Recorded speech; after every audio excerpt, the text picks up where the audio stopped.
Roksana Belt was born and raised in Iran. She has a PhD from McGill in sociology. She's an author of several books and has refereed journal articles on women's economic role in the Muslim world. Alongside academia and policy advocacy with international organizations such as the UN and IDRC, she has produced a documentary on Afghan women. Ms. Barmitash has won many awards, including 2 from the Canada Council for the Arts in writing creative nonfiction. Roksana is going to read to us her story, My Father's Black Belt. Eat more, beautiful, said Gita to my 8-year-old cousin Zore. And with that, she put another portion of rice on her plate. My cousin and I were at Gita's luncheon.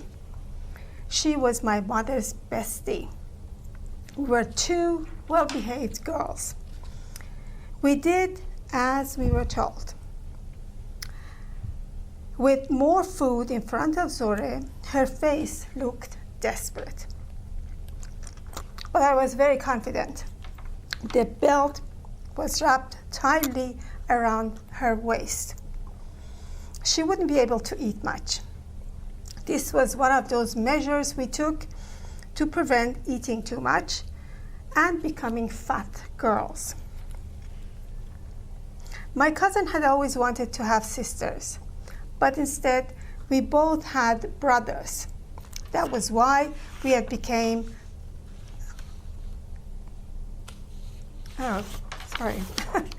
sworn sisters, until death sets us apart. I was the older sister, the one who always came up with ideas for weight management. For the luncheon, my genius plan was to put a restricting leather belt on Zore's waist. As soon as we had arrived, I whispered to her, I borrowed my father's belt. We ran upstairs. We held our breath. She rolled up her top. I put the belt around her and tightened it by pushing one leg against the table and take your breath, inhale, tuck your belly in, click. I clinched the belt to the last hold. Her breathing became a little heavy as we prepared to return. You will see, you won't be able to eat very much, I reassured her, trying to be supportive as I saw the expression of discomfort on her face. I've done it to myself, not knowing that I can actually make it tighter on her than I can do it on myself. Weight gain techniques were varied. They range according to the circumstances. Some involve taking lots of laxative after dinner, others chewing gums or skipping dinner. I had no doubt that my expertise would work, since I was older and more experienced. Zore needed help. My stepbrother, who my mother always referred to as the source of fashion and beauty, had repeatedly told me that I should quit ballet because of my rice-eating body. You will never be a dancer with that kind of rice-eating, consuming body. My older brothers warned me when he caught me practicing ballet in front of the mirror. Oh, how I hated my body, and eventually gave up ballet, knowing he was right. My body was not the type to dance in Swam Lake. As for Zohre, she never envisioned herself as a ballet dancer.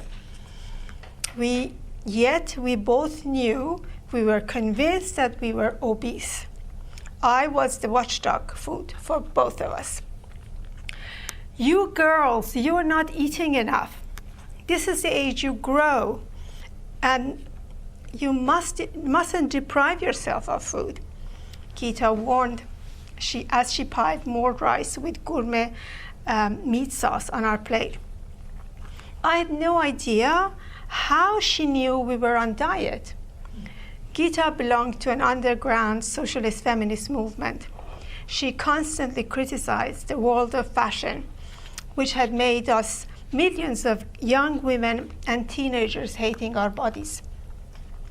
At a school, when Twiggy, I'm giving out my name, my age, when Twiggy, a young British model, became the ideal and perfect symbol of womanly beauty, all of us became unfashionable almost overnight. Twiggy, for the younger generation, Twiggy, a 1960s fashion icon, according to the Encyclopedia Britannica, was a woman with a short boyish boob with big darkly lined eyes and false eyelashes. Twiggy's adolescent physique was ideal for rising hemolines and unisex patterns that were there in vogue. She was 5 foot, weighed 90 pounds. During the luncheon, different delicious food was served as part of the Iranian culture. We were obliged not to refuse. We had to continue eating. We were eating more, and my stepbrother's words, "You have a rice-eating body," reverberated in my head. Then I said to myself, if I become fat, I will never be able to be a good dancer or anything to do with my body. Zohre and I exchanged eye contact, and we knew we had to come up with a plan. The belt must be now very tight. We excused ourselves, went to go to the bathroom. As soon as we were alone, Zohre rolled up her top again, and I tried to unbuckle. But in order to unbuckle, I had to pull a little bit more, and that wasn't happening. We tried and tried, but no. Zohre's blushing face was turning pale. My mother decided to leave early. Gita, who knew that something must be going on, kept Zohre. I left worried about what was going to happen to my poor sister.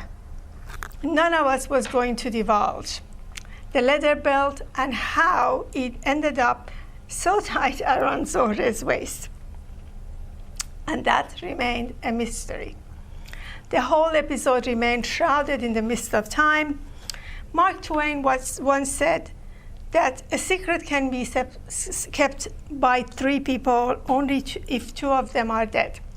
But I know my secret is safe here. A few weeks later, of the ill-fated luncheon, I found out that Gita's husband had to intervene and cut the belt with a pair of scissors. Each time the incident was mentioned, I adamantly denied any knowledge of it. And in sisterhood, my cousin didn't give all the details either. Years passed, and now I'm settled in Canada. A few weeks ago, I went to my hairdresser, and she asked me if I was ready to have the white hair show. I said, no. Then a million questions circled in my head. How long will I be striving towards unachievable goals? As our lives are filled with selfies and group pictures on Facebook, Instagram, and other social medias, which are far detached from our realities, how possible is it to accept ourselves as we are?